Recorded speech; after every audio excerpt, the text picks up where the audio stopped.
ನಮಸ್ಕಾರ, ಸ್ವಾತಿಸಮ್ ಯೂಟ್ಯೂಬ್ ಚಾನೆಲ್ಗೆ ತಮ್ಮೆಲ್ಲರಿಗೂ ಆತ್ಮೀಯವಾದ ಸ್ವಾಗತ. ಈಗಾಗಲೇ ನಿಮ್ಗೆಲ್ಲರಿಗೂ ತಮ್ಮನೇ ನೋಡಿದ ತಕ್ಷಣ ಗೊತ್ತಾಗಿರುತ್ತೆ ಇವತ್ತಿನ ನಮ್ ಗೆಸ್ಟ್ ಯಾರು ಅಂತ.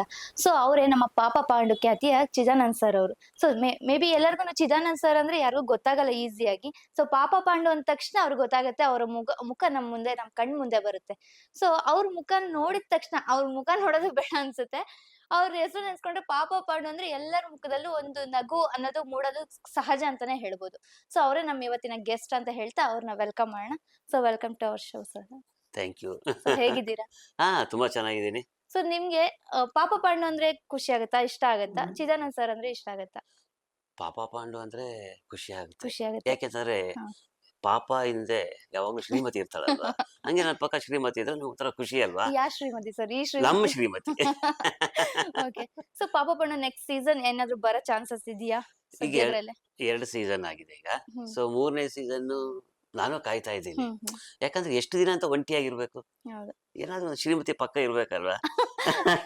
ಅಂದ್ರೆ ನೀವು ಈ ಶ್ರೀಮತಿ ಮಿಸ್ ಮಾಡ್ಕೊಂಡು ಆ ಶ್ರೀಮತಿ ಬೇಕಂತಾನೆ? ಒಂದ್ ತರದಲ್ಲಿ. ಓಕೆ. ನನಗೂ ಖುಷಿನೇ. ಯಾಕಂತಂದ್ರೆ ಈಗಿನ ಇದಕ್ಕೆ ಬೇಕು ಅಂತ ಅನಿಸ್ತಾ ಇದೆ. ಯಾಕಂದ್ರೆ ನಗು ಅನ್ನೋದು ಒಂದು ಒಳ್ಳೆ ಟಾನಿಕ್ ಇದ್ದಾಗೆ. ಹೌದು. ನಗು ಮನುಷ್ಯನಿಗೆ ಬೇಕೇ ಬೇಕು. ಅದು ಇತ್ತೀಚೆಗೆ ನಮಗೆಲ್ಲ ನಗು ತುಂಬಾ ಕಳ್ಕೊಂಡಿದೀವೇನೋ ಅಂತ ಅನಿಸ್ತಾ ಇದೆ. ಹ್ಮ್. ಕಳ್ಕೊಂಡಿದೀವಿ, ಆದ್ರೆ ಇನ್ನು ಹುಡ್ಕೋದಕ್ಕೆ ಪ್ರಯತ್ನ ಪಟ್ಟಿಲ್ಲ. ಹೌದು. ಮೋಸ್ಟ್ಲಿ ಪಾಪ ಪಾಂಡು ಬಂದಾದ್ಮೇಲೆ ಹುಡ್ಕೋ ಪ್ರಯತ್ನ ಮಾಡ್ಬೋದು. ಮಾಡ್ಬೋದು. ಬಟ್ ಆ ಸೀಸನ್ ಬಂದ್ ತುಂಬಾ ವರ್ಷ ಆದ್ರೂನು ಅದ್ ಈಗ್ಲೂ ರಿಪೀಟ್ ಟೆಲಿಕಾಸ್ಟ್ ಆಗ್ತಿರೋದ್ರಿಂದ ಅದು ಹೊಸ ಸೀಸನ್ ಏನೋ ಹೊಸದಾಗಿ ಸ್ಟಾರ್ಟ್ ಆಗಿದ್ಯೇನೋ ಅಂತ ಅನ್ಸ್ತಿದೆ. ಹೌದೌದೌದು, ನನಗೆ ಸುಮಾರು ಜನ ಸಿಗ್ತಾ ಇದಾರೆ. ಆಮೇಲೆ ನನಗೆ ತುಂಬಾ ಖುಷಿ ಆಗುತ್ತೆ. ಫಸ್ಟ್ ಸೀಸನ್ ಮಾಡಿದಾಗ ಎಲ್ಲ ಚಿಕ್ಕವರಿದ್ರು ಅವಾಗ, ಅವರು ಕೂಡ ಫ್ಯಾನ್ಸ್ ಆಗಿದ್ರು ಅವಾಗ. ಈಗ ಅವರೆಲ್ಲ ದೊಡ್ಡವರಾಗಿ ಸಂಸಾರಸ್ಥರಾಗಿದ್ದಾರೆ. ಅವ್ರ ಮಕ್ಕಳು ಕೂಡ ಈಗಿನ ಸೀಸನ್ ನೋಡಿ ನಮ್ಮನ್ನ ಗುರುತಿಸ್ತಾರೆ. ಅಂತಂದ್ರೆ ಈಗಿನ LKG ಮಕ್ಕಳು ಕೂಡ ಅದನ್ನ ನೋಡಿ ಎಂಜಾಯ್ ಮಾಡ್ತಾ ಇದಾರೆ, ಗುರುತಿಸ್ತಾ ಇದಾರೆ. ಅದೇ ಖುಷಿ ಅಲ್ವಾ ನಮ್ಗೆ. ಹೌದು. ಅದೇ ನಾನ್ ಚಿಕ್ಕವಳಿಂದ ನೋಡ್ಕೊಂಡ್ ಬಂದಿದ್ದೀನಿ. ಹೌದು ಇಲ್ಲೇ ಇದೆ ಉದಾಹರಣೆ. ಉದಾಹರಣೆ, ನಾನ್ ಚಿಕ್ಕವಳಿಂದ ನೋಡ್ಕೊಂಡ್ ಬಂದಿದ್ದೀನಿ. ನೀವು ಅವಾಗಿಂದ ಈಗ್ಲೂ ಹಾಗೆ ಇದ್ದೀರಾ, ಏನ್ ಸರ್ ಸೀಕ್ರೆಟ್? ಶ್ರೀಮತಿ. ಕೊನೆಗೂ ಶ್ರೀಮತಿ ಹೋಗುತ್ತೆ ನಿಮ್ ಅದೇ ಮತಿ. ಅದೇ ಮತಿ.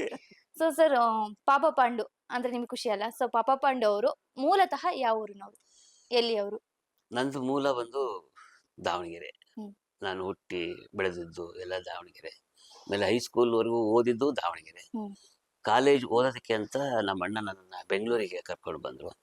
ಅದಾದಮೇಲೆ ಇಲ್ಲೇ ಹೊಂದ್ಕೊಂಡು ನನಗೆ ಇಲ್ಲೇ ಕೆಲಸ ಕಂಡುಕೊಂಡು ಜೀವನ ಮಾಡಿಕೊಂಡು ಮುಂದುವರಿತಾ ಇದ್ದೀನಿ.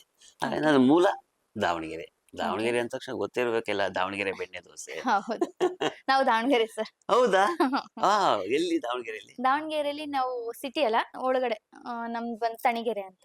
ತಣಿಗೆರೆ? ಹಾ. ತಣಿಗೆರೆ ಕೇಳಿದ್ದೀನಿ ನಾನು. ಸೊ ತಣಿಗೆರೆ. ತಣಿಗೆರೆ, ಕಲ್ಪನಹಳ್ಳಿ, ಹೌದು ಈ ಕಡೆಗೆಲ್ಲ ಬರುತ್ತೆ. ಹೌದು. ಅಲ್ಲೇ ಹತ್ರ ಚಿತ್ರದುರ್ಗ, ನಿಮ್ ವೈಫ್ ಊರು. ಗೊತ್ತು. ನಿಮ್ ವೈಫ್ ಊರು. ಖಂಡಿತ. ನಾನ್ ಬರ್ತು ಅಲ್ಲಿ, ಮದುವೆ Okay. ಆಗಿದ್ದು ಇಲ್ಲಿ. ನೋಡಿ, ಹಂಗೆ ಜೀವನ. ಹುಟ್ಟೋದೆಲ್ಲೋ, ಬೆಳೆಯೋದೆಲ್ಲೋ, ಇರೋದೆಲ್ಲೋ, ಹೌದು. ಒಂದಕ್ಕೊಂದು ಸಂಬಂಧ ಇರೋದಿಲ್ಲ. ಹೌದು. ಹಂಗೆ ಪಾಪ ಪಾಂಡು ಎಲ್ಲೋ, ಪಾಪ ಎಲ್ಲೋ, ಮಧ್ಯೆ ನಾವೆಲ್ಲೋ. ನಿಮ್ಗೆ ಅನ್ಸುತ್ತಾ ನಾನು ಅಯ್ಯೋ ಪಾಪ ಅಂತ? ಖಂಡಿತ. ಮನೇಲಿ ಹೇಳ್ತಾರ? ಇನ್ನೊಂದೇನ್ ಗೊತ್ತಾ, ಅಯ್ಯೋ ಪಾಪ ಅನ್ನೋದು ಒಂಥರ ನಮ್ಗೆ ಇದು ಇದ್ದಾಗೆ, ರಕ್ಷಣಾ ಕವಚ ಇದ್ದಾಗೆ. ಪಾಪ ಅಂತ ತಕ್ಷಣ ತಪ್ಸ್ಕೊಂಡ್ಬಿಡ್ತೀವಿ ನಾವು. ಏಯ್ ಬಿಡು ಪಾಪ, ಯಾಕೆ ಏಯ್ ಅಂದ್ರೆ ಏಯ್ ಪಾಪ ಬಿಡ, ತಪ್ಪಿಸ್ಕೊಳಕ್ ಒಂದು ಇದಲ್ವಾ. ಹೌದು. ಹಾ. ಸೊ ಸರ್, ಹಂಗಾದ್ರೆ ನೀವು ಎಜುಕೇಶನ್ ಎಲ್ಲ ಮಾಡಿದ್ದು ಎಜುಕೇಶನ್ ಮಾಡಿದ್ದು ದಾವಣಗೆರೆ. ದಾವಣಗೆರೆ. ಹೈಸ್ಕೂಲ್ ವರೆಗೂ ಓದಿದ್ದು ದಾವಣಗೆರೆ. ಅದಾದ್ಮೇಲೆ ಬೆಂಗಳೂರಿಗೆ ಬಂದು ವಿಪುರಂ ಕಾಲೇಜ್ ಗೊತ್ತಿರ್ಬೇಕು, ಅಲ್ಲಿ PUC ಮಾಡಿದೆ.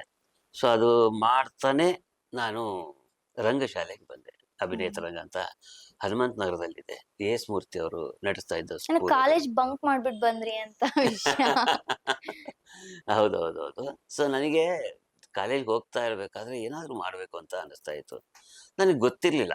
ಯಾಕಂದ್ರೆ ನಾನು ದಾವಣಗೆರೆನಲ್ಲಿದ್ದಾಗ ನಾನು ಸ್ಕೂಲಿಗೆ ಹೋಗ್ತಾ ಇದ್ದಲ್ಲ, ಆ ದಾರಿನಲ್ಲೇ ಎಡಗಡೆ ಭಾಗದಲ್ಲಿ ಒಂದು ಇದು KBR ಡ್ರಾಮಾ ಥಿಯೇಟರ್ ಕಂಪನಿ ಇತ್ತು. ಅದ್ರ ಮುಂದೆನೆ ಹೋಗ್ಬೇಕಾಗಿತ್ತು. ಒಂದ್ಸಲ ಸಂಜೆ ಹೋಗ್ತಾ ಇದ್ದಾಗ ನಮಗೆ ಆ ಸೌಂಡ್ ಕೇಳಿಸೋದು, ಪ್ರಾಕ್ಟೀಸ್ ಮಾಡ್ತಾ ಇರ್ತಾರಲ್ಲ, ಆ ಸೌಂಡ್ ಕೇಳಿಸೋದು. ನಾವು ಹೋಗಿ ಪರದೆಯಲ್ಲಿ ಹಿಂಗೆ ನೋಡೋದು. ಸೊ ಪ್ರಾಕ್ಟೀಸ್ ಮಾಡ್ತಾ ಇದ್ರು. ಅಂದ್ರೆ ನಮ್ಗೆ ಖುಷಿ ಆಗೋದು, ಇಷ್ಟು ಚೆನ್ನಾಗಿರುತ್ತಲ್ಲ ನಾಟಕ, ಇಷ್ಟು ಜಾಲಿಯಾಗಿರ್ತಾರಲ್ಲ ಅಂತ. ಅಷ್ಟು ನೋಡ್ತಾ ಇದ್ದಿದ್ದು ಅಷ್ಟೇನೆ. ಒಳಗಡೆ ನಮ್ಗೇನಾದ್ರು ಆಕ್ಟರ್ ಆಗ್ಬೇಕು ಅಥವಾ ಏನೋ ಥಿಯೇಟ್ರಿಗೆ ಸೇರ್ಬೇಕು ಅಂತ ಅದೇನು ನನ್ನ ಕಲ್ಪನೆನೇ ಇರಲಿಲ್ಲ. ಹ್ಮ್ ಬೆಂಗಳೂರಿಗೆ ಬಂದಾದ್ಮೇಲೆ ಕಾಲೇಜ್ ಹೋಗು ಮನೆಗೆ ಬಾ, ಕಾಲೇಜ್ ಹೋಗು ಮನೆಗೆ ಬಾ, ಎಷ್ಟು ಅಂತ ಬೋರ್ ಆಗೋದಕ್ಕೆ ಶುರು ಆಯ್ತು. ಏನಾದ್ರು ಮಾಡ್ಬೇಕಲ್ಲ ಇಂಟ್ರೆಸ್ಟ್ ಬಂದಿದ್ ಯಾವಾಗಿಂದ ಸರ್? ಕಾಲೇಜಲ್ಲಿ. ಕಾಲೇಜಲ್ಲೇ? ಕಾಲೇಜಲ್ಲಿ ಅದಕ್ಕಿಂತ ಮುಂಚೆ ಏನ್ ಮಾಡಿದೆ, ಒಂದು ಭಾರತ್ ಸೇವಾದಳ ಅಂತ ನೀವು ಹ್ಮ್ ಕೇಳಿರ್ಬೇಕು. ಹ್ಮ್ ಹೌದು. ಭಾರತ್ ಸೇವಾದಳ ಇದೆ. ಆ ಭಾರತ್ ಸೇವಾದಳ ನಾನು ಅವಾಗ ಕೇಳ್ದಂಗೆ ಹ್ಮ್ ವರ್ಷಕ್ಕೆ ಎರಡೇನೋ ವರ್ಕ್ಶಾಪ್ ಮಾಡ್ತಾ ಇದ್ರು. ಒಂದು 15 ದಿನ ಯಾವುದೋ ಒಂದು ಹಳ್ಳಿ, ಇನ್ನೊಂದು ಯಾವುದೋ ಒಂದು ಊರು, ಇನ್ನೊಂದು ಹ್ಮ್ ಯಾವುದೋ ಒಂದು ರಾಜ್ಯ, ಇಂಥ ಕಡೆಗೆ. ನಾನು ಮೊದಲನೇ ಸಲ ಹಾರೋಹಳ್ಳಿ ಕ್ಯಾಂಪ್ ಹಾಕಿದ್ರು. ಹ್ಮ್ ಹ್ಮ್ ಹಾರೋಹಳ್ಳಿ ಕ್ಯಾಂಪ್ನಲ್ಲಿ ನಮ್ಗೇನೋ ಒಂಥರ ಗೊತ್ತಿಲ್ಲ, ಸುಮ್ಮನೆ ಹೋಗೋದು ಜೊತೆನಲ್ಲಿ. ಏನೋ ಒಂದು 300 ರೂಪಾಯಿ ಕೊಡೋರು, ಆ 300 ರೂಪಾಯಿ ಆಸೆಗೆ ನಾನು ಹೋಗಿದ್ದು. ಹ್ಮ್ ದುಡ್ಡು ಕೊಡ್ತಾ ಇದ್ರು, ಒಂದು 300 ರೂಪಾಯಿ ಆ ಹ್ಮ್ ಥರದ್ದೆಲ್ಲ. ಅಲ್ಲಿ ಬಸ್ ಟಿಕೆಟ್ ಚಾರ್ಜು, ಸೊ ಪ್ರತಿಯೊಂದು ಕೊಡ್ತಾ ಇದ್ರು. ಸರಿ ಹೋಗಿದ್ವಿ 15 ದಿನ. ಅಲ್ಲಿ ನಿಮಗೆ ಕಂಪಲ್ಸರಿ ಅಲ್ಲಿ ಎಷ್ಟು ಚೆನ್ನಾಗಿ ಅಂತಂದ್ರೆ, ಒಬ್ಬ ಮನುಷ್ಯ ಹೆಂಗೆ ಬದುಕಬೇಕು, ಯಾವುದು ಮುಖ್ಯ. ಅಲ್ಲಿ ಅನ್ನ ಸಾಂಬಾರು ಕೊಡೋದು. ಹೌದು. ಅನ್ನ ಸಾಂಬಾರು ಕೊಟ್ಟಾಗ ತಿಂತಾ ಇರ್ಬೇಕಾದ್ರೆ ಕಲ್ಲು ಸಿಗೋದು. ಹ್ಮ್ ಅವ್ರು ಹೇಳೋರು, ಕಲ್ಲು ಬಂದ್ರೆ ತೆಗೆದಿಡು. ನೀವು ಅನ್ನ ತಿನ್ಬೇಕಾದ್ರೆ ಹ್ಮ್ ಒಬ್ಬ ರೈತ ಎಷ್ಟು ಕಷ್ಟಪಟ್ಟಿರ್ತಾನೆ, ಹ್ಮ್ ಆಯ್ತಾ? ಅದನ್ನ ನೀವು ಜವಾಬ್ದಾರಿಯಿಂದ ತಿನ್ಬೇಕು, ಅಂದ್ರೆ ಗಮನ ಇಟ್ಟು ತಿನ್ಬೇಕು. ಗಮನ ಇಡೋದು ಅಂತಂದ್ರೆ ಕಲ್ಲು ಸಿಕ್ಕಾಗ ಅಷ್ಟೇ ನಮಗೆ ಗಮನ ಬರೋದು. ಹೌದು. ಇಲ್ಲ ಅಂತಂದ್ರೆ ಏನೇ ಯೋಚನೆ ಮಾಡ್ತಾ ತಿಂತಾ ಇರ್ತೀವಿ. ಇಲ್ಲ, ತಿನ್ಬೇಕಾದ್ರೆ ಯಾವಾಗ್ಲೂ ಗಮನ. ದೊಡ್ಡೋರು ಹೇಳೋರು, ನೋಡೋ ಊಟದ ಕಡೆನೆ ಗಮನ ಇರಬೇಕು ಅಂತ, ಒಂದು ಕಡೆ ಗಮನ ಇರಬೇಕು ಅಂತ. ಅಂದ್ರೆ ಆ ತರ ವಾತಾವರಣ ಸೇವಾದಳದಲ್ಲಿ ಇದ್ದದ್ದು. ಆಮೇಲೆ ಸೊ ಹಳ್ಳಿನಲ್ಲಿ ಕ್ಲೀನ್ ಮಾಡೋದು, ಬಾವಿ ಕ್ಲೀನ್ ಮಾಡೋದು, ರಸ್ತೆ ಕ್ಲೀನ್ ಮಾಡೋದು, ಈ ಥರದ್ದೆಲ್ಲ. ಸಂಜೆ ಅಲ್ಲೇ ಉಳ್ಕೋಬೇಕಾಯ್ತು ನಾವು 15 ದಿನ ಅಲ್ಲೇ. ಒಂದು ಹ್ಮ್ ಸ್ಕೂಲು, ಹ್ಮ್ ಗೌರ್ಮೆಂಟ್ ಹ್ಮ್ ಸ್ಕೂಲು, ಅಲ್ಲೇ ಉಳ್ಕೋಬೇಕಾಯ್ತು.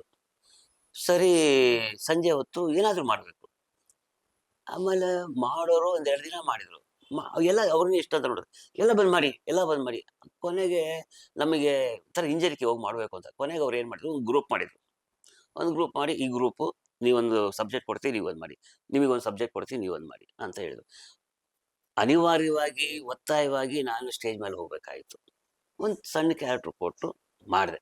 ಹ್ಮ್ ಅದಾದ್ಮೇಲೆ ಅಲ್ಲಿಂದ ಬಂದಾದ್ಮೇಲೆ ನನಗೆ ಆಸಕ್ತಿ ಜಾಸ್ತಿ ಆಯಿತು.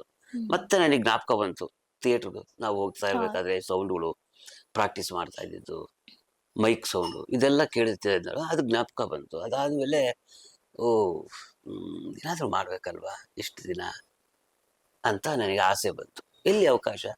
ನಾನು ಕಲಾಕ್ಷೇತ್ರಕ್ಕೆ ಹೋದೆ ಅಥವಾ ಸುಚಿತ್ರಾಗೆ ಹೋದ್ವಿ ಅಥವಾ ಇಲ್ಲೆಲ್ಲ ಹೋದ್ವಿ. ಯಾರು ಥಿಯೇಟ್ರ್ನಲ್ಲಿ ಇವರು ತಂಡದವ್ರು ಯಾರು ಸೇರಿಸ್ಕೊಳ್ಳೋದಿಲ್ಲ. ಹೌದು. ಒಂದು ಅನುಭವ ಬೇಕು ಅಥವಾ ಕಾಂಟ್ಯಾಕ್ಟ್ ಇರಬೇಕು. ನಮಗೆ ಆ ಥರದ್ದು ಯಾವುದು ಕಾಂಟ್ಯಾಕ್ಟ್ ಇರಲಿಲ್ಲ. ಸರಿ, ಅನುಭವ ಬೇಕಲ್ಲ, ಎಲ್ಲಿ ಶಾಲೆಗೆ ಸೇರಬೇಕು. ಬೇರೆ ಕಡೆ ಎಲ್ಲ ಹೋಗಿ ವಿಚಾರಿಸಿದೆ, ಫೀಸ್ ಜಾಸ್ತಿ. ನನ್ನ ಹತ್ರ ಅಷ್ಟೊಂದು ದುಡ್ಡು ಇರಲಿಲ್ಲ. ಕೊನೆಗೆ ನಮ್ಮಂಥವ್ರಿಗೆ ಅಂತಲೇ ಹುಟ್ಟಿತ್ತೇನೋ ಅಥವಾ ಇತ್ತೇನೋ, ಅಥವಾ ನಮ್ಮ ಜೇಬಿಗೆ ತಕ್ಕಂತೆ ಇತ್ತೇನೋ ಅಭಿನಯ ತರಂಗ ಕಲಾಶಾಲೆ. ಹೋದಾಗ ನಮ್ಮ ನಮ್ಮ ಅನುಕೂಲಕ್ಕೆ ತಕ್ಕಂತೆಯೇ ಅದಿತ್ತು. ಆಮೇಲೆ ನಮಗೆ ಅನುಕೂಲವಾಗೇ ಇತ್ತು. ಅಂದರೆ ಸಾಕಷ್ಟು ಕಲಿಯೋರಿಗೆ ಥಿಯೇಟ್ರ್ನಲ್ಲಿ ಒಂದು ಮೊಳೆ ಹೊಡೆಯೋದ್ರಿಂದ ಹಿಡಿದು, ಸ್ಟೇಜ್ ಹಾಕೋದ್ರಿಂದ ಹಿಡಿದು ಹ್ಮ್ ಪ್ರತಿಯೊಂದನ್ನು ಅಲ್ಲಿ ಕಲಿಸ್ಕೊಡ್ತಾ ಇದ್ರು. ಸೊ ನಮಗೊಂದು ಒಳ್ಳೆ ಸ್ಕೂಲ್ ಸಿಕ್ತು. ಆಮೇಲೆ ನಮಗೊಂದು ಒಳ್ಳೆ ಮಾಸ್ಟರ್ ಸಿಕ್ಕರು, ಎಸ್ ಮೂರ್ತಿಗಳು. ನಮ್ಮ ಧ್ವನಿನ ನಾವು ಹೆಂಗೆ ಬದಲಾಯಿಸಬೇಕು, ಒಂದು ಮಾತು ಹೇಳ್ಬೇಕಾದ್ರೆ ಯಾವುದಕ್ಕೆ ಒತ್ತು ಕೊಡಬೇಕು, ಯಾವುದಕ್ಕೆ ಒತ್ತು ಕೊಡಬಾರ್ದು. ನೀವ್ ಹೀಗೆ ಅಲ್ಲೇನ ಮೈ ಮೇಲೆ ಕಲ್ತಿದ್ದು? ಮೈಮ್ ಕಲ್ತಿದ್ದು ಅಲ್ಲಿನೇ ನಾನು. ನನಗೆ ಆಮೇಲೆ ನಮ್ಮ ಗುರುಗಳು ಸಿ ಕೈ ಚಂದ್ರ ಹೌದು. ಅವರು ನಮಗೆ 1 ತಿಂಗಳು ವರ್ಕ್ಶಾಪ್ ತಗೊಂಡಿದ್ರು. ಓಕೆ. ನಾನು ವರ್ಕ್ಶಾಪ್ ತಗೊಂಡು 1 ತಿಂಗಳಾದ್ಮೇಲೆ ನನಗೆ ಒಂದು ಮೈಮ್ ಶೋ ಕೊಡಿಸಿದ್ರು. ಅದ್ರಲ್ಲಿ ಮೇನ್ ಕ್ಯಾರೆಕ್ಟರ್ ನನಗೆ ಕೊಟ್ಟಿದ್ರು. ಅವ್ರಿಗೆ ಗೊತ್ತಿರಲಿಲ್ಲ, ನಾನು ಪಾಪ ಬಂಡು ಸೇರ್ಕೊಂಡಾಗ ಅವ್ರಿಗೆ ಗೊತ್ತಿರಲಿಲ್ಲ. ಹ್ಮ್ ಸರ್ ನಾನು ನಿಮ್ಮ ಶಿಷ್ಯನಾ ಹೇಗೆ? ಸರ್ ನೀವು ಮೈಮ್ ವರ್ಕ್ಶಾಪ್ ಹೋ 89 ಅಲ್ವಾ? ಹಾ. ಹೌದು ಸರ್, ನಿಮ್ಮ ಶಿಷ್ಯ ಸರ್. ತುಂಬಾ ಖುಷಿ ಆಯ್ತು. ಆಮೇಲೆ ಅದಕ್ಕೆ ತಕ್ಕಂತೆಯೇ ಪಾಪ ಪಾಂಡುಗೆ ಮೈಮ್ ಹೆಂಗೆ ನಾನು ಹೊಂದಿಸ್ಕೊಂಡು ಹೋದೆ, ಅದಕ್ಕೆ ತಕ್ಕಂತೆಯೇ ಅವರು ಕತೆ ಬರೆಯೋದಕ್ಕೆ ಶುರು ಹೌದು. ಮಾಡಿದ್ರು. ಹ್ಮ್ ಹಿಂಗೆ ನನಗೆ ಹೆಂಗೆ ಏನೂ ಇಲ್ದೇನೆ ಎಲ್ಲೋ ಒಂದು ಆಸೆ ಹುಟ್ಟಿ, ಕೊನೆಗೆ ನಾನು ಹಾರೋಹಳ್ಳಿನಲ್ಲಿ ಏನೋ ಶುರು ಮಾಡಿ ಅಲ್ಲಿಂದ ಹುಟ್ಟಿದ್ದು ಕೊನೆಗೆ ನಮ್ಮನ್ನ ಇಲ್ಲಿಗೆ ತಗೊಂಬಂದು ಹ್ಮ್ ಬಿಟ್ಟಿದೆ. ಹ್ಮ್. ಅಂದ್ರೆ ಅದು ಅಭಿನಯ ತರಂಗ ಮುಗಿಸಿದ ತಕ್ಷಣ ನಿಮ್ಗೆ ಪಾಪ ಪಂಡು ಸಿಕ್ತು ಇಲ್ಲ ಅಂತನಾ? ಇಲ್ಲ, ಅಭಿನಯ ತರಂಗ ಮುಗಿದ ಮೇಲೆ ಏನಾದರೂ ಮಾಡಬೇಕಲ್ಲ. ಸೊ ಥಿಯೇಟ್ರ್ನಲ್ಲಿ ನಾಟಕ ಮಾಡೋದಕ್ಕೆ ದುಡ್ಡು ಬೇಕು, ಹ್ಮ್ ಥಿಯೇಟ್ರ್ ಬಾಡಿಗೆ ಕಟ್ಟಬೇಕು. ಆಮೇಲೆ ಅವರಿಗೆ ರಿಹರ್ಸಲಿಗೆಲ್ಲ ಆರ್ಟಿಸ್ಟ್ಗಳಿಗೆ ನಾವು ಟೀ ಕಾಫಿ ಅಥವಾ ಹ್ಮ್ ಏನಾದರೂ ಕೊಡಿಸ್ಬೇಕು. ಅದು ನಮ್ಮ ಹತ್ರ ದುಡ್ಡು ಇರಲಿಲ್ಲ. ಹೌದು. ತಂಡ ಕಟ್ಟಬೇಕು ಅಂತಂದರೆ ಅದು ಹಣ ಬೇಕೇ ಬೇಕು. ಕೊನೆಗೆ ನಾನು ನಮ್ಮ ಫ್ರೆಂಡ್ ಏನು ಮಾಡಿದ್ವಿ, ಇದಕ್ಕಿಂತ ಬೆಸ್ಟ್ ನಾವಿಬ್ಬರೇ ನಾಟಕ ಮಾಡೋಣ. ಎಲ್ಲಿ ಮಾಡೋದು? ಥಿಯೇಟ್ರಲ್ಲಿ ಮಾಡೋಕ್ಕಾಗುತ್ತಾ? ಆಗಲ್ಲ. ಮತ್ತೆ ನಮ್ಮ ಗುರುಗಳು ಕಳಿಸ್ಕೊಟ್ಟಿದ್ರಲ್ಲ ಬೀದಿ ನಾಟಕ ಮಾಡೋಣ. ಕೊನೆಗೆ ಒಂದು ಅವಾಗ ಸಿಂಗಲ್ ನಂಬರ್ ಬಗ್ಗೆ ಜಾಸ್ತಿ ಇತ್ತು, ಅವಳಿ ಇತ್ತು. ಸಿಂಗಲ್ ನಂಬರ್ ನಾಟಕನ ಒಂದು 20 ನಿಮಿಷದ್ದು ಅವರು ರೆಡಿ ಮಾಡಿದ್ರು. ಅದು ರೆಡಿ ಮಾಡಿಕೊಂಡು ಸೊ ಬೀದಿನಲ್ಲಿ ಫಸ್ಟ್ ನಾವು ಶೋ ಮಾಡಿದ್ದು ಬನಶಂಕರಿ ಬಸ್ ಸ್ಟಾಪ್. ಅಲ್ಲಿ ಶೋ ಅಂದ್ರೆ ಬೀದಿ ನಾಟಕ ಬೀದಿ ಮಾಡಿದ್ರೆ ನಾಟಕ ಅಂದ್ರೆ ದುಡ್ಡು ನಾವೇ ಬರುತ್ತೆ ತಮಟೆ ಅಂತ. ಹೊಡೆದು ನಾವೇ ಜನ ಸೇರಿಸಿ ಅವ್ರ ಮುಂದೆ ನಾವೇ ನಾಟಕ ಮಾಡೋದು. Okay. ಅದು ಎಂತ ನಾಟಕ? ಈ ತರ ಎಲ್ಲ ಒಂದು ಸಮಾಜಕ್ಕೆ ವಿಷಯ ಇರಬೇಕು. ವಿಷಯ. ಬೀದಿ ನಾಟಕ ಅಂತಂದ್ರೇನೆ ಹಾಗೆ. ಏನಾದ್ರೂ ಒಂದು ವಿಷಯ ಹೇಳ್ಬೇಕು ನೀವು ಸಮಾಜಕ್ಕೆ, ಅಥವಾ ಅಲ್ಲಿ ಇದ್ದವರಿಗೆ ಹೇಳ್ಬೇಕು. ಇಲ್ಲ ಅಂತಂದ್ರೆ ದೊಂಬರಾಟ ತರ ಅದಾಗ್ಬಿಡುತ್ತೆ. ಹೌದು. ಇಲ್ಲ, ಅಲ್ಲೊಂದು ವಿಷಯ ಇದ್ರೆ ಮಾತ್ರ ಅದು ಬೀದಿ ನಾಟಕ ಆಗುತ್ತೆ. ಸೊ ಆ ವಿಷಯ ಸಿಂಗಲ್ ನಂಬರ್ ಅಂತ ಹಾವಳಿ ಇತ್ತಲ್ವಾ, ಅದು ವಿಷಯ ಇಟ್ಕೊಂಡು ನಾವು ನಾಟಕ ಮಾಡಿದ್ವಿ. ಸೊ ಅದಾದ್ಮೇಲೆ ನಮಗೆ ತರ ಸುಮಾರು ಒಂದು 100 ಶೋ ಮಾಡಿದ್ವಿ. 100 ಶೋ ಮಾಡಿದಾಗ ನಮಗೆ ಖುಷಿ ಆಯಿತು. ಅದು ನೋಡಿ ಒಂದು ಏಷ್ಯನ್ ಏಜ್ ಪತ್ರಿಕೆ ಅಂತ ಇದೆ. ಆ ಏಷ್ಯನ್ ಏಜ್ ಪತ್ರಿಕೆನಲ್ಲಿ ನಮ್ದು ಆರ್ಟಿಕಲ್ ಬಂತು, ಇಂಗ್ಲಿಷ್ ಪತ್ರಿಕೆ. ಅದನ್ನ ನೋಡ್ಕೊಂಡು ಅವಾಗ ಸ್ಟಾರ್ ಚಾನಲ್ ಒಂದೇ ಇದ್ದಿತ್ತು. ಅವರು ನ್ಯೂಸ್ ಕವರೇಜ್ ಮಾಡಿದ್ರು. ಒಂದು 6 ನಿಮಿಷದ್ದು ನಮ್ಮ ಹತ್ರ ಇಲ್ಲಿ ಬಂದು, ಬಾಂಬೆಯಿಂದ ಇಲ್ಲಿಗೆ ಬಂದು ನಮ್ಮನ್ನ ಇದು ಮಾಡಿ ಇಂಟ್ರೂ ಮಾಡಿ ಶೂಟ್ ಮಾಡಿ ಟೆಲಿಕಾಸ್ಟ್ ಮಾಡಿದ್ರು. ಸೊ ಒಂಥರ ನಮಗೆ ಅಂದ್ರೆ ಏನು ಇಲ್ದೇನೆ ಸೊ ನಮಗೆ ಅದು ಆ ನಾಟಕ ನ್ಯಾಷನಲ್ ಲೆವೆಲ್ಗೆ ತಗೊಂಡೋಯ್ತಲ್ಲ, ಅದೇ ನಮಗೆ ಖುಷಿ ಆಯ್ತು. ಓಕೆ. ಏನೋ 50 ಪೈಸೆ ಅರ್ಕೆ ಎಲ್ಲ ಕಟ್ಟಿದ್ರಂತೆ ಸರ್? 50 ಪೈಸೆ ಹರಕೆ, 50 ಪೈಸೆ ಹರಕೆ ಕಟ್ಟಿದ್ವಾ? ಇಲ್ಲ, ನನಗೆ ಆ ಥರದ್ದೇನು ಜ್ಞಾಪಕ ಇಲ್ಲ. 50 ಪೈಸೆ ಅರ್ಕೆ ಕಟ್ಟಿರೋದ್ ನೆನ್ಪಿಲ್ವಾ? ಇಲ್ಲ. ಓಕೆ. ಓಕೆ. ನಿಮ್ಗೆ ಮದ್ವೆ ಇದೆಲ್ಲ ನಡೀತಾ ಇದೆ, ನಿಮ್ದೊಂದು ಫ್ಲೋ ಅಲ್ಲಿ ಹೋಗ್ತಿದೆ, ಒಂದೇನೋ ಕಂಡ್ಕೊಂಡಿದೀರಾ ನನ್ನ ರೂಟ್ ಏನು ಅಂತ. ಸೊ ಈ ಟೈಮಲ್ಲಿ ಮದ್ವೆ ಆಗುತ್ತೆ. ಮದ್ವೆಗೆ ನೀವ್ ಅಮ್ಮ ಹುಡುಗಿ ತೋರಿಸ್ತಾರೆ. ಸೊ ಹುಡುಗಿನ ಚಿಕ್ಕ ಹುಡುಗಿ ನೋಡ್ಬಿಟ್ಟು ಮದ್ವೆ ಒಪ್ಕೊಂತೀರಾ. ಸೊ ಏನ್ ಸರ್ ಇದ್ರ ಕತೆ? ಚಿಕ್ಕ ಹುಡುಗಿ ಅಲ್ಲ, ನೋಡಿದ್ದು ಚಿಕ್ಕ ಹುಡುಗಿ ಫೋಟೋ. ಓಕೆ. ಅವಳು ಮದುವೆ ವಯಸ್ಸೇನೆ ಅವಾಗ. ನೋಡಿದ್ ಅಂದ್ರೆ ಹುಡುಗಿ ಫೋಟೋ, ಪಾಪ ಅವ್ರದ್ದು ಆ ಫೋಟೋ ಎಲ್ಲೂ ಸಿಕ್ಕಿರ್ಲಿಲ್ಲ. ನೋಡಿದ ತಕ್ಷಣ ನಾನು ಕೇಳಿದಾಗ ನಮ್ಮ ಕಡೆ ಇಂಥ ಹುಡುಗಿ ಇದ್ದಾಗ, ಹೌದಾ, ಹೆಂಗ್ ನೋಡ್ಲಿ ನಾನು? ನೋಡು ಅಂತ ಅವ್ರು ನಮ್ಮ ಅಕ್ಕನ ಮದುವೆ, ನಮ್ಮ ಅಕ್ಕನ ಭಾವನ ಮಗಳೇ ನಾನು ಹೆಂಡ್ತಿ. ಸೊ ನೋಡು ಮದುವೆನಲ್ಲಿ ಇದ್ಲು ಅಂತೇಳಿ ಫೋಟೋ ತೋರಿಸಿದ್ದು. ಅದಾದ್ಮೇಲೆ ಸರಿ ನೋಡಿದ್ಮೇಲೆ ಓಕೆ, ಸರಿ ಸರಿ ಕರ್ಸು ಮಾತಾಡೋಣ. ಅವರು ಬಂದ್ರು. ಆ ಟೈಮಲ್ಲಿ ಲೈಫ್ ಎಲ್ಲ ಚೆನ್ನಾಗಿ ನಡೀತಾ ಇತ್ತಾ? ಇಲ್ಲ. ನಡೀತಾ ಇತ್ತಾ? ಮತ್ತು ನನಗೆ ಖಂಡಿತ. ರೆಸ್ಪಾನ್ಸಿಬಿಲಿಟಿ ತಗೊಂಡ್ರೆ ನಾನು ನಿಭಾಯಿಸ್ತೀನಿ ಅನ್ನೋ ಧೈರ್ಯ ಆಯ್ತಾ? ಅವಾಗ ಧೈರ್ಯ ಇತ್ತು ಆ ಕಾಲದಲ್ಲಿ. ಅವಾಗ ₹1 ಜೇಬಲ್ಲಿದೆ ಅಂತಂದ್ರೆ ನಾವು ರಾಜ. ಅವಾಗ ಬಸ್ ಚಾರ್ಜೇ ನಿಮಗೆ ₹1. ನಾವು ₹100 ದುಡಿದ್ರೆ ಒಂದು 15 ದಿನ ತಳ್ಬೋದಾಗಿತ್ತು. ಅಥವಾ ಒಂದು ₹1000 ಸಂಬಳ ಬಂತು ಅಂತಂದ್ರೆ ಬಾಡಿಗೆ ಮನೆ ಹಿಡಿದು ಸಂಸಾರ ಮಾಡೋದಾಗಿತ್ತು. ಆ ಕಾಲ ಹಾಗಿತ್ತು. ಅದೇ ಈಗ ಯೋಚನೆ ಮಾಡ್ಬೇಕು. ನೀವ್ ಹೇಳಿದ್ರಲ್ಲ ಯೋಚನೆ ಮಾಡ್ಬೇಕು ಅಂತ, ಅದು ಈ ಕಾಲದಲ್ಲಿ ಯೋಚನೆ ಮಾಡ್ಬೇಕು. ಈ ಕಾಲದಲ್ಲಿ ಅದಕ್ಕೆ. ಸೊ ಮದ್ವೆ ಆಗ್ತೀರಾ, ಮದ್ವೆ ಆದ್ಮೇಲೆ ನೀವೆಲ್ಲಾದ್ರೂ ಸುತ್ತಾಡಿದ್ದು ಆಗಿನ ಕಾಲದಲ್ಗೂ ಈಗಿನ ಕಾಲಕ್ಕೂ ವ್ಯತ್ಯಾಸ ಇರುತ್ತೆ. ಸೊ ಎಲ್ಲೆಲ್ಲಿ ಸುತ್ತಾಡಿದ್ರಿ? ಸೊ ಬ್ಯಾಂಗ್ಳೂರಿಗೆ ಬಂದ್ರಾ ಅಥವಾ ಅಲ್ಲೇ ಇದ್ರ? ಇಲ್ಲ ಇಲ್ಲ, ಬೆಂಗಳೂರಲ್ಲೇ ಫಸ್ಟ್ ಸುತ್ತಿದ್ದು ಲಾಲ್ಬಾಗ್. ಸುಮ್ನೆ ಮಾತಾಡ್ಬೇಕು ಅಂತ ಹೋದೆ ಲಾಲ್ಬಾಗ್. ಈಗಲೂ ಕೂಡ ಲಾಲ್ಬಾಗ್ ಬದಲಾಗಿಲ್ಲ. ಲಾಲ್ಬಾಗ್ ಹಾಗೆ ಇದೆ, ನಮ್ಮ ಲೈಫು ಹಾಗೆ ಇದೆ. ಅಷ್ಟೇ ಅನ್ಯೋನ್ಯತೆ, ಅಷ್ಟೇ ಹಸರಾಗಿ ಇದೆ. Okay sir. ಸೊ ನೀವು ಎಲ್ಲೋದ್ರೂ ಬೈಟು ಮಾಡಿ ತಿಂತಾ ಇದ್ರಂತೆ. ಸೊ ಅದ್ರ ಸ್ಟೋರಿ, ಅದು ಏನ್ ತಿಂತಾ ಇದ್ರಿ ಅನ್ನೋದು? ದೋಸೆ, ಮಸಾಲೆ ದೋಸೆ. ಬೆಂಗಳೂರು ಅಂದ ತಕ್ಷಣನೇ ನಮಗೆ ಬರೋದೇ ಮಸಾಲೆ ದೋಸೆ. ಮಸಾಲೆ ದೋಸೆ ತಿಂತಾ ಇದ್ವಿ. ಮಸಾಲೆ ದೋಸೆನೇ ಹೇಗ್ ಬೈಟು ತಿಂತಾ ಇದ್ರಿ ಅನ್ನೋದು ಬೈಟು ತಿನ್ನೋದ್ರಲ್ಲೇ ಮಜಾ ಅಂತ ನಮಗೆ ಅನ್ನಿಸ್ತು.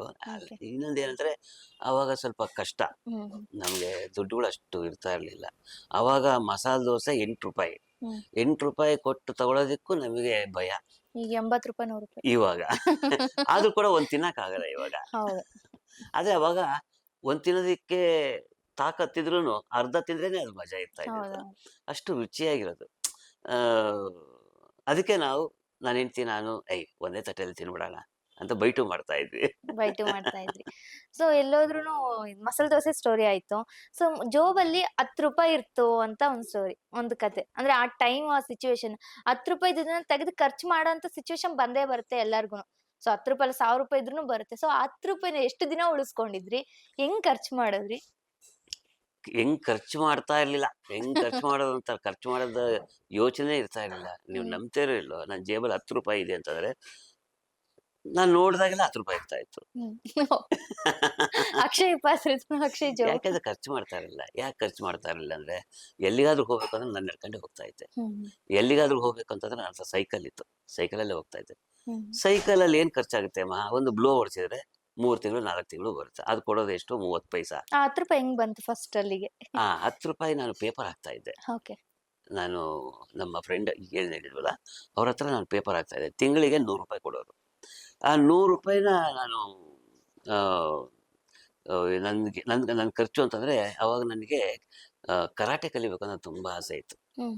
ಸೊ ನಾನು ಕರಾಟೆಗೆ ಹೋಗ್ತಾ ಇದ್ದೆ. ಓಕೆ. ಎಲ್ಲಿ ಅಂದ್ರೆ YMCA black belt sir? Black belt ತಗೋಬೇಕಾಗಿತ್ತು. ಆದ್ರೆ ಅವತ್ತೇನು ನನಗೆ ಹುಷಾರಿಲ್ದೇನೆ ಸೊ ಮಲಗ್ಬಿಟ್ಟೆ ನಾನು. ಹಾಗಾಗಿ ಬೆಲ್ಟ್ ತಗೊಳ್ಳಿಲ್ಲ. ಆದ್ರೆ ಕಟ್ಟಾಸ್ ಅಂತ ಗೊತ್ತಿರ್ಬೇಕು ನಿಮ್ಗೆ. ಓಕೆ. ಕಟ್ಟಾಸ್ ಇದೆಲ್ಲ ಗೊತ್ತಿದೆ, ಇವಾಗ್ಲೂ ಮರ್ತಿಲ್ಲ ನಾನು. ಫುಲ್ ಕಂಪ್ಲೀಟ್ ಮಾಡಿದಿರಾ ಅದನ್ನ? ಕಂಪ್ಲೀಟ್ ಮಾಡಿದ್ದೀನಿ. ಕಂಪ್ಲೀಟ್ ಮಾಡಿದ್ದೀನಿ. ಓಕೆ. ಆದ್ರೆ ಆಮೇಲೆ ಅದಾದ್ಮೇಲೆ ಪ್ರಾಕ್ಟೀಸ್ ಮಾಡ್ಲಿಲ್ಲ ನಾನು. ಓಕೆ. ಹೇಳಿ ಸರ್, ಜರ್ನಿ ಹೇಳಿ. ಆ, ಎಲ್ಲಿ ನಿಲ್ಸಿದ್ದೆ? 10 ರೂಪಾಯಿ ಸ್ಟೋರಿ ಸರ್. 10 ರೂಪಾಯಿ ಹೇಗ್ ಬಂತು? ಓಕೆ. ಆಮೇಲೆ ಸೊ ಅದು ಇದು ಉಳಿಸ್ತಾ ಹಂಗೇನೆ ನಮ್ಗೆ ಇನ್ನೊಂದು ನಮ್ಮ ಫ್ರೆಂಡ್ಸ್ ಸರ್ಕಲ್ ಇದೆಯಲ್ಲ, ನಮ್ಗೆ ಖರ್ಚು ಮಾಡೋದಕ್ಕೆ ಬಿಡ್ತಾ ಇರಲಿಲ್ಲ. ಏನಾದ್ರು ತಿಂಡಿ ಕೊಡಿಸ್ಬೇಕಂದ್ರೆ ಅವ್ರು ಕೊಡಿಸೋರು. ಏಯ್ ಸುಮ್ಮನೆ ಇರಿ, ನಾನು ಕೊಡ್ತೀನಿ. ಕಾಫಿ ಏಯ್ ಕೊಡ್ಬೇಡ ನೀನು, ನಾನು ಕೊಡ್ತೀನಿ. ಈ ಥರದ್ದು ನನಗೆ ಸ್ನೇಹಿತರು ಜಾಸ್ತಿ. ಯಾಕಂದ್ರೆ ನಮ್ದೆಲ್ಲ ಥಿಯೇಟ್ರ್ ಗ್ರೂಪ್ ಅಲ್ವಾ, ಒಂಥರ ಅನ್ಯೂನ್ಯತೆ ಜಾಸ್ತಿ. ಸೊ ಒಬ್ರಿಗೊಬ್ರು ಕಷ್ಟ ಸುಖನ ಅರ್ಥಕೊಂಡಿರೋರು. ಅದಕ್ಕೆ ನಮ್ಗೆ ಆ ಸರ್ಕಲ್ ಈಗಲೂ ಇದೆ. ನಾವು ಇದೇ ರೀತಿನೇ ಇದೀವಿ, ಈಗಲೂ ಕೂಡ ಹಾಗೆ ಇದೀವಿ, ಯಾವತ್ತೂ ಬದಲಾಗಿಲ್ಲ. ಸೊ ಹಂಗಾಗಿ ನಮಗೆ ಥಿಯೇಟ್ರು ಒಂಥರ ಉಳಿಸೋದನ್ನ ಹೇಗೆ ಮತ್ತೆ ಜೀವನ ಮಾಡೋದು ಹೆಂಗೆ ಪ್ರತಿಯೊಂದನ್ನು ಕಲಿಸ್ತು. ನಾವೆಲ್ಲ ಹೆಂಗೆ ಅಂತಂದ್ರೆ ಅಲ್ಲಿ ಥಿಯೇಟ್ರ್ ಅಲ್ವಾ, ಅವಾಗ ಒಂದು ಹಾಲ್ ಇದೆ ಅಂತಂದ್ರೆ ಇಲ್ಲಿ ಕ್ಲಾಸ್ ಮಾಡೋರು, ಅಲ್ಲಿ ಪಾಠ ಮಾಡೋರು, ನಾವು ಕೇಳಿಸ್ಕೊಂತ ಇದ್ವಿ. ನಾಟಕ ಮಾಡಬೇಕು ಅಂತಂದ್ರೆ ಹೆಂಗೆ ಈ ಕಡೆ ಆಡಿಯನ್ಸ್ ಕೂತಬೇಕು, ಅಲ್ಲಿ ನಾಟಕ ನಡಿಬೇಕು. ಕೊನೆಗೆ ಹೆಂಗೆ ಡಿವೈಡ್ ಮಾಡೋದು? ಸ್ಟೇಜ್ ಇರಲಿಲ್ಲ, ಎಲ್ಲ ಹೋಗಿ ಸಮತಟ್ಟು ಇಟ್ಟಿಗೆ ಇಡ್ತಾ ಇದ್ವಿ ಲೈನ್ಗೆ. ಇದು ಸ್ಟೇಜು, ಇದು ಆಡಿಯನ್ಸ್ ಅಂತ ನಡೀತಾ ಇದ್ದಿತ್ತು. ಅಂದ್ರೆ ಇರೋದನ್ನೇ ನಾವು ನಮಗೆ ಬೇಕಾಗಿರೋ ತರ ಅನುಕೂಲ ಮಾಡಿಕೊಂಡು ನಾವು ನಮ್ಮ ಪ್ರತಿಭೆನ ನಾವು ಬೆಳೆಸ್ಕೊಳ್ತಾ ಇದ್ವಿ. ತೋರಿಸ್ತಾ ಇದ್ವಿ ಅನ್ನೋದಕ್ಕಿಂತ ಬೆಳೆಸ್ಕೊಳ್ತಾ ಇದ್ವಿ. ಯಾಕಂದ್ರೆ ಅಲ್ಲಿ ಕಲಿಯೋದಕ್ಕೆ ಸಿಕ್ಕಾಪಟ್ಟೆ ಅವಕಾಶ ಇತ್ತು. ಸೊ ಹಾಗೆ ಅಂದ್ರೆ ಒಂದು 10 ರೂಪಾಯಿನ ಹೆಂಗೆ ಖರ್ಚು ಮಾಡಬೇಕು, ಯಾಕೆ ಖರ್ಚು ಮಾಡಬೇಕು ಯೋಚನೆ ಮಾಡುವಂತ ಬುದ್ಧಿ ಇದೆಯಲ್ಲ, ಅದನ್ನ ನನಗೆ ಕಲಿಸಿದ್ದೆ ಥಿಯೇಟರ್. ಅಂದ್ರೆ ಪೇಪರ್ ಹಾಕ್ಬಿಟ್ಟು ನೀವು 10 ರೂಪಾಯಿ ಸಂಪಾದನೆ ಮಾಡಿದ್ರೆ? 100 ರೂಪಾಯಿ ಸಂಪಾದನೆ ಮಾಡ್ತೇವೆ, ಪ್ರತಿ ತಿಂಗಳು 100 ರೂಪಾಯಿ ಕೊಡೋದು. ಆ 10 ರೂಪಾಯಿ ಖರ್ಚು ಮಾಡ್ತಿರಲಿಲ್ಲ ಆ ಸ್ಟೋರಿ ಸರ್? ಖರ್ಚು ಮಾಡಿದೆ. ಕೊನೆಗೂ ಮಾಡಿದ್ರೆ? ಓಕೆ. ಮದುವೆ ಆದ್ಮೇಲೆ ದೋಸೆ ಅದೇ 10 ರೂಪಾಯಿನ ನೀವು ತೆಗ್ದು ನೋಡಿ ಮತ್ತೆ ವಾಪಸ್ ಇಡ್ತಾ ಇದ್ರಲ್ಲ, ಸೊ ಅದು ಇಂಟ್ರೆಸ್ಟಿಂಗ್ ಇರೋದು ಅಲ್ಲಿರೋದು. ಅಯ್ಯೋ ಸಿಕ್ಕಾಬಿಟ್ಟೆ ನನಗೆ. ಯಾಕಂತಂದ್ರೆ ಆ ಅವಕಾಶ ಅಂದ್ರೆ ಇದೇ ಬರ್ತಾ ಇರ್ಲಿಲ್ಲ. ಓಕೆ. ಫ್ರೆಂಡ್ಸ್ಗಳ್ದು. ಆಮೇಲೆ ಖರ್ಚು ಮಾಡ್ದಲೆ ಜೀವನ ಇಲ್ವಲ್ಲ, ಖರ್ಚು ಮಾಡ್ಲೇಬೇಕು. ಯಾಕಂದ್ರೆ ನಿಂತಿ ನೀರು ಕೊಳತು ಹೋಗ್ಬಿಡುತ್ತೆ, ಅದು ಹರಿತಾ ಇರ್ಬೇಕು. ಹಂಗೆ ಈ 10 ರೂಪಾಯಿ ಖರ್ಚು ಮಾಡಿದ್ರೆ ಇನ್ನೊಂದು 10 ರೂಪಾಯಿ ಸಿಗುತ್ತೆ ಅನ್ನೋ ಬುದ್ಧಿ ನಮ್ಗೆ ಅವಾಗ್ಲೇ ಗೊತ್ತಾಯ್ತು. ಓಕೆ. ನಿಮ್ ಮದ್ವೆ ಆಗಕ್ಕೆ ನೀವೇನೋ ಫೋಟೋ ನೋಡಿ ಹ್ಞೂ ಅಂತ ಅಂದ್ರಿ. ಸೊ ಆ ಕಡೆಯಿಂದ ಪ್ರಪೋಸಲ್ ಹೇಗಿತ್ತು? ಅವ್ರು ಇಷ್ಟ ಅಂತ ಹೇಳಿದ್ರ ಅಥವಾ ಏನು, ಹೇಗಿತ್ತು? ಅವ್ರ ಕಡೆಯಿಂದ ಬಂತ? ಅವ್ರ ಕಡೆಯಿಂದ ಏನ್ ನಡೀತು ಅಂತ ನನಗೆ ಗೊತ್ತಿಲ್ಲ. ಓಕೆ. ಸೊ ಇಲ್ಲಿ ಬಂದ್ರು, ಸೊ ನೋಡಿದ್ರು. ಅದಾದ್ಮೇಲೆ ಮಾರನೇ ದಿನ ನಾನು ಹೇಳಿದಲ್ಲ ಲಾಲ್ಬಾಗ್ ಹೋಗ್ಬೇಕು ಅಂತ, ಅವಾಗ ಅವ್ರು ಹೇಳಿದ್ದು ತುಂಬಾ ಖುಷಿ ಆಯ್ತು ಅವರಿಗೆ. ಸೊ ಅವ್ರು ಯಾವತ್ತೂ ಜೀವನದಲ್ಲಿ ಏನು ಅಂದ್ಕೊಂಡಿಲ್ಲ, ಯಾವತ್ತೂ ಅಂದ್ಕೊಂಡೇ ಇರ್ಲಿಲ್ಲಂತೆ. ಆಮೇಲೆ ಅವ್ರು ಅಂದ್ಕೊಳ್ಳದೆ ಇರುವಂತದ್ದು ಹೆಚ್ಚಾಗಿ ಸಿಕ್ಕಿದೆ. ತುಂಬಾ ಖುಷಿ ಇದೆ. ಆ ಖುಷಿ ಇರೋದಕ್ಕೇನೆ ನಾವು ಇವತ್ತು ಕೂಡ ಇಬ್ರು ತುಂಬಾ ಅನ್ಯೋನ್ಯವಾಗಿ. ಬಟ್ ಆಗಿನ ಕಾಲನೇ ಹಂಗಿತ್ತು ಸರ್, ಏನೇ ಅಂದ್ರೆ ಅನ್ಯೋನ್ಯತೆ. ಕಾಲ ಏನು, ಕಾಲ ಬದಲಾಗಲ್ಲ, ನಾವು ಬದಲಾಗ್ತಾ ಇರ್ತೀವಿ ಅಲ್ವಾ. ಮನಸ್ಸು ಈಗ ನೋಡಿ, ನಾವು ಚೆನ್ನಾಗಿದೀವಿ ಅಂತ ಅಂದ್ಕೊಂಡ್ರೆ ನಾವು ಚೆನ್ನಾಗೇ ಇರ್ತೀವಿ. ನಮ್ಗೆ ಏನೋ ಒಂದು ಅನುಮಾನ ಬಂತು ಅಂದ್ರೆ ಅನುಮಾನ ನಮ್ದಲ್ಲ, ಅದು ಹೊರಗಡೆಯಿಂದ ಬರುವಂತ ಅನುಮಾನ, ನಮ್ಮಲ್ಲಿ ಹುಟ್ಟೋದಿಲ್ಲ. ಗೊತ್ತಲ್ವ ನಿಮ್ಗೆ, ಅನುಮಾನ ನಮ್ದಲ್ಲ, ಅದು ಬೇರೆಯವ್ರ ಕಡೆಯಿಂದ ಬಂದಾಗ ಅದು ಅನುಮಾನ ಹುಟ್ಕೊಳ್ಳುತ್ತೆ. ಅವಾಗ ನಮ್ಗೇನಾಗುತ್ತೆ ಜೀವನದಲ್ಲಿ ಅಲ್ಲೋಲ ಕಲ್ಲೋಲ. ಸೊ ಅವ್ರು ಏನ್ ಓದಿದ್ರು ಅಂತ ಅವ್ರ ಹೆಸರು ಹೇಳಿ ಸರ್ ಫಸ್ಟ್. ನೀವು ಶ್ರೀಮತಿ ಅಂತ ಸ್ಟಾರ್ಟಿಂಗ್ ಇಂದ ಹೇಳ್ತಾ ಇದ್ದೀರಾ. ಕವಿತಾ ಅಂತ. ಓಕೆ. ಅವ್ರು ಏನ್ ಓದಿದ್ರು ಅಂತ? ಅವರು PUC. ಈಗ ಏನ್ ಮಾಡ್ತಿದ್ದಾರೆ ಅವ್ರು? ಇವಾಗ ಮನೇಲೇ ಇದ್ದಾರೆ. ಸೊ ನನ್ನ ನೋಡ್ಕೊಳ್ತಾ ಇದಾರೆ, ಮಕ್ಕಳು ನೋಡ್ಕೊಳ್ತಾ ಇದಾರೆ. ಆಮೇಲೆ ನನಗೆ ಬೇಕಾಗಿರೋ ದೋಸೆ ಈಗ ಮನೇಲಿ ರೆಡಿ ಮಾಡ್ತೀವಿ. ಈಗ ಹೊರಗಡೆ ಹೋಗಲ್ಲ? ಹೊರಗಡೆ ಹೋಗ್ತೀವಿ, ತುಂಬಾ ಅಪರೂಪ. ಮಕ್ಕಳು ಅಂದ್ಮೇಲೆ ಮತ್ತೆ ಕರ್ಕೊಂಡು ಹೋಗ್ತಾರೆ. ಹ್ಮ್. ಸೊ ಅವ್ರು ಏನ್ ಮಾಡ್ತಿದ್ದಾರೆ ಮಕ್ಕಳು ಮಗ ಅಂತ ಹೇಳಿ? ಈಗ ಇಂಜಿನಿಯರಿಂಗು ಓಕೆ. ಕೊನೆ ವರ್ಷ, ಇನ್ನೊಂದು 4-5 ತಿಂಗಳಿದೆ. ಸೊ ಮಗಳು ಡಿಗ್ರಿ ಮಾಡ್ತಾ ಇದ್ದಾಳೆ, ಓಕೆ. ಬಿಕಾಮ್. ಸೊ ಅವ್ರಿಗೆ ಯಾವತ್ತ ಇಂಟ್ರೆಸ್ಟ್ ಬರ್ಲಿಲ್ವಾ? ಅಪ್ಪ ಆಕ್ಟರು, ಅವ್ರು ಈ ಫೀಲ್ಡ್ ಅಲ್ಲಿ ಇದಾರೆ, ನನಗೆ ಆ ಕಡೆ ಹೋಗ್ಬೇಕು ಅಂತ ಇಲ್ಲ, ಥಿಂಕಿಂಗ್ ಥಾಟ್ಸ್ ಅವ್ರಿಗೆ ಅದೇನು ಗೊತ್ತಿಲ್ಲ, ಅವ್ರಿಗೆ ಬಂದೇ ಇಲ್ಲ ಅದು. ಬರ್ಲೇ ನಾವೇ ಹೇಳ್ತೀವಿ ಮಾಡ್ತೀಯಾ ಅಂತ, ಇಲ್ಲಪ್ಪ ಹ್ಮ್. ನಿನ್ ಕೆಲಸ ನಿನ್ಗೆ, ನನ್ ಕೆಲಸ ನನಗೆ. ಹಂಗಂತಾರೆ.